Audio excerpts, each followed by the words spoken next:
같이 보실 말씀은 사무엘하 15장 24절로 37절까지의 말씀입니다.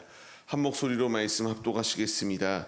보라, 사독과 그와 함께한 모든 레위 사람도 하나님의 언약궤를 메우다가 하나님의 궤를 내려놓고 아비아달도 올라와서 모든 백성이 성에서 나오기를 기다리도다. 왕이 사독에게 이르되, 보라, 하나님의 궤를 성읍으로 도로 메어가라. 만일 내가 여호와 앞에서 은혜를 입으면 도로 나를 인도하사 내게 그 궤와 그 계신대를 보이시리라. 그러나 그가 이와 같이 말씀하시기를, 내가 너를 기뻐하지 아니한다 하시면 종이 여기 있사오니 선히 여기시는 대로 내게 행하시옵소서 하리라. 왕이 또 제사장 사독에게 이르되, 내가 선견자가 아니냐? 너는 너희의 두 아들 곧 내 아들 아히마스와 아비아달의 아들 요나단을 데리고 평안히 성읍으로 돌아가라. 너희에게서 내게 알리는 소식이 올 때까지 내가 광야 나루터에서 기다리리라 하니라. 사독과 아비아달이 하나님의 궤를 예루살렘으로 도로 메어다 놓고 거기 머물러 있으니라. 다윗이 감람산으로 산길로 올라갈 때에 그의 머리를 그가 가리고 맨발로 울며 가고 그와 함께 가는 모든 백성들도 각각 자기의 머리를 가리고 울며 올라가니라. 어떤 사람이 다윗에게 알리되, 압살롬과 함께 모반한 자들 가운데 아히도벨이 있나이다 하니, 다윗이 이르되, 여호와여 원하옵건대 아히도벨의 모략을 어리석게 하옵소서 하니라. 다윗이 하나님을 경배하는 마르턱에 이를 때에 아렉 사람 후세가 옷을 찢고 흙을 머리에 덮어 쓰고 다윗을 맞으러 온지라. 다윗이 그에게 이르되, 내가 만일 나와 함께 나아가면 내게 누를 끼치리라. 그러나 내가 만일 성읍으로 돌아가서 압살롬에게 말하기를, 왕이여 내가 왕의 종이니이다. 전에는 내가 아버지의 종이었더니 이제는 내가 왕의 종이니이다 하면 네가 나를 위하여 아히도벨의 모략을 패하게 하리라. 사독과 아비아달 두 제사장이 너와 함께 거기 있지 아니하냐? 내가 왕의 궁중에서 무엇을 듣든지 사독과 아비아달 두 제사장에게 알리라. 그들의 두 아들 곧 사독의 아히마아스와 아비아달의 요나단이 그들과 함께 거기 있나니 거기가 듣는 모든 것을 그들 편에 내게 소식을 알릴지니라 하는지라. 다윗의 친구 후세가 곧 성읍으로 들어가고 압살롬도 예루살렘으로 들어갔더라. 아멘. 할렐루야. 오늘도 예배의 자리 가운데 모이신 성도님들 주님의 이름으로 환영하고 축복합니다. 같이 나눈 말씀의 제목은 주님이 함께 하시면 이라는 말씀의 제목 가운데에서 은혜를 나누도록 하겠습니다. 우리의 인생 가운데서 어려운 문제들이, 고난의 순간들이 찾아올 때가 있습니다. 이 위기의 가운데에 놓여 있을 때에 우리가 행동해야 될 것이 무엇인가를 자세히 보여주는 것이 오늘의 말씀이에요. 오늘 말씀을 보게 되면은 이제 다윗이 쫓겨나는 상황입니다. 자신과 함께 하겠다라고 하는 이들도 분명히 있었지만 결과는 어찌되었건 자신의 아들에 의하여 반역당하고 그 반역으로 인하여 자신은 쫓겨나는 상황 가운데 놓여 있게 됩니다. 이 쫓겨나는 상황 가운데서 하나님의 언약궤를 가지고 나왔었는데 그 언약궤를 다시 돌려보내라고 이렇게 말하는 것이 오늘의 말씀이에요. 왜 그가 다시 돌려보내라고 말하였는가? 자신은 이제 정처 없이 광야 가운데서 언제 돌아올지 모르는 기약 없는 긴 떠돌이 생활을 해야 됩니다. 방랑자의 생활을 해야 돼요. 근데 그 가운데에서 하나님의 임재의 상징인 언약궤가 나와 같이 이와 같이 방랑자처럼 떠돌이 생활을 할 이유가 없다라는 것을 그가 확신하였기 때문에 다시금 예루살렘으로 돌려보냈던 것이 다윗의 모습이에요. 25절 말씀을 보게 되면은 얼마만큼 다윗이 믿음의 소리를 하는가, 믿음의 고백을 하는가, 하나님의 은혜를 잊게 되면은 다시 내가 이 언약궤 앞에 설 수 있도록 주님의 임재의 상징인 언약궤 가운데로 하나님께서 나를 인도하시지 않겠는가?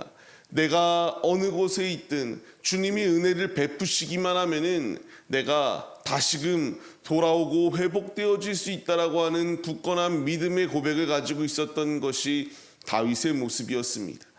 우리에게 필요한 고백입니다. 하나님이 우리와 함께 하시면 이 다윗이 다시금 언약궤를 만나기를 소원하였던 것처럼 예루살렘으로 왕으로서의 왕권이 회복되어지는 놀라운 은총이 그의 믿음대로 다윗에게 임하였던 것처럼 우리 역시 믿음으로 우리의 모든 역경 가운데서 주님을 의지하며 믿음의 길을 걸어갈 때에 주님 안에서의 승리를 우리에게 보장하여 주신다라는 것을 분명히 말씀하여 주시고 있습니다. 하나님이 함께 하시면, 하나님이 은혜를 더하여 주시면, 주님이 우리의 삶을 만져주시기만 하면은 불가능한 것이 없습니다. 믿음대로 주님이 일하십니다. 다윗이 믿음으로 주님을 의지하며 주님과 동행하였던 것처럼 그리스도인들이 걸어가야 될 그 길, 그리스도인들이 걸어가야 될 방법은 다른 것을 의지하고 인간의 방법대로 삶을 순리대로 살아가는 것이 아니라 하나님의 뜻대로 삶을 살아내는 것이 승리할 수 있는 길임을 우리가 잊지 마시기를 바랍니다. 우리가 이 분명한 사실을 의지하며 나아가야 됩니다. 다윗이 이 분명한 사실을 믿을 때에 말씀드린 것 같이 그에게 승리가 주어지고 회복이 주어졌던 것처럼 우리 역시 광야 가운데에서 천성을 향하여 나가고 있습니다.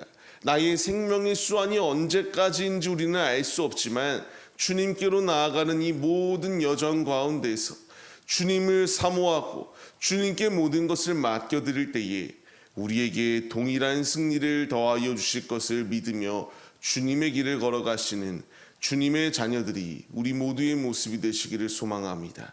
이제 이러한 상황 가운데서 다윗 역시 최선의 열심을 다하였던 것을 보게 됩니다.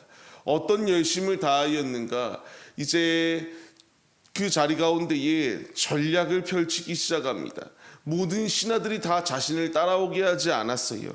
그 가운데서 사독과 아비아달이라고 하는 이를, 이 제사장들을, 그리고 이렇게 자신의 측근을 심어 놓았습니다. 그 압살롬의 상황 가운데에서 이와 같이 자신에게 말을 해줄 첩자들을 심어 놓았던 것이 다윗의 모습이었습니다. 후에 보게 되면은 이 아비아달과 그의 아들들이 이 일을 또한 열심히 수행하여 승리의 길로 나아가는 발판이 되었던 것을 볼 수 있게 돼요. 중요한 사실은 다윗은 하나님께 모든 것을 맡겨드렸고요. 다윗 역시도 자신이 할 수 있는 최선의 것을 다하였던 것을 보게 됩니다. 우리 역시 하나님께 모든 것을 맡겨드려야 되고요. 내가 할 수 있는 것, 내가 할 수 있는 최선의 것을 다할 때에 시너지 효과가 임하여 주님께서 더욱더 폭발적인 이 역사하심이 일어난다는 사실을 우리가 기억해야 됩니다. 그냥 아무것도 하지 아니하고 어떻게든 되겠지, 그냥 가만히 방탕하게, 그냥 게으르게, 나태하게 이런 모습으로 있을 때에 주님이 그런 자리 가운데서 폭발적으로 일하시는 것이 아니라 사모하고 자신도 열심을 다하고자 하는 그 자리 가운데 거할 때에 하나님이 그를 귀히 사용하여 주셨다라는 것입니다. 우리 역시 그 길을 걸어가야 함이 마땅합니다. 그 길을 걸어갈 때에 주님이 더하여 주실 은혜가 충만함을 잊지 마시기 바랍니다. 압살롬과의 이 기나긴 전투 자리 가운데에서 다윗이 전략가였기 때문에 이런 선택을 할 수 있었던 것이 아니라 하나님이 동행하시니까 하나님이 다윗에게 지혜를 더하여 주셨고요. 지혜로운 선택 가운데에 지혜로운 승리의 자리 가운데 거할 수 있도록 인도하여 주셨습니다. 하나님이 우리에게 지혜를 더하여 주시면 우리 역시 지혜로운 선택을 행할 수 있습니다. 오직 믿음의 길을 걸어가기에 앞장서시는 우리 모두의 모습이 되시기를 소망합니다. 이런 상황 가운데에서 이제 다윗에게 한 소리가 들리기 시작합니다. 자신의 모사였던 그 자리 가운데에 아히도멜이라고 하는 이가 이 모사였는데 압살롬의 편에 돌아섰다라는 소식을 듣게 됩니다. 그때의 다윗이 행동하였던 것은 무엇이냐? 하나님께 기도하는 것이었습니다. 그의 모략을 어리석게 해달라고 하는 기도를 하였습니다. 이 아히도벨은 자신의 모사이자 그리고 밧세바의 외조부였습니다. 즉 그는 가족이었습니다.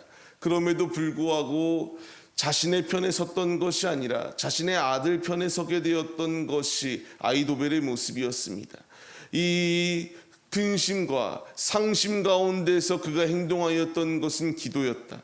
우리 역시 인생을 살아가면서 문제를 만날 때가 있습니다. 그 가운데서 우리가 행동해야 될 것은 주님께 기도하는 것임을 잊지 마시기 바랍니다. 다윗의 모습 가운데서 답을 찾아야 됩니다. 오늘의 삶을 시작하는 우리의 모습들, 다윗이 곤경 가운데 놓여 있을 때에 하나님이 은혜를 더하시면 하나님 안에서 승리할 것이다라는 확신을 하였고요. 그가 이런 승리의 확신을 가지고 주님께 모든 것을 맡겨드리며 주님께 기도함으로 나아갔던 것처럼 우리 역시 주님께 모든 것을 맡겨드리고 주님으로 승리하시는 복된 하루 되시기를 주님의 이름으로 간절히 축원합니다. 헛되고 헛된 세상 것을 의지하는 것이 아니라 주님을 의지할 때에 최고의 전략가이시자 우리의 대제사장이 되어주시고 우리의 왕이 되어주시는 주님께서 승리의 길로 우리를 이끄실 뿐만 아니라 우리에게 최고의 지혜를 더하셔서 지혜로운 선택으로 승리할 수 있도록 일하여 주신다는 사실을 잊지 마시며 오늘도 주님 안에서 주님이 동행하시면 불가능한 것이 없다. 주님 안에서의 승리를 차지하시는 하나님의 자녀들이 다 되시기를 주님의 이름으로 간절히 축원합니다.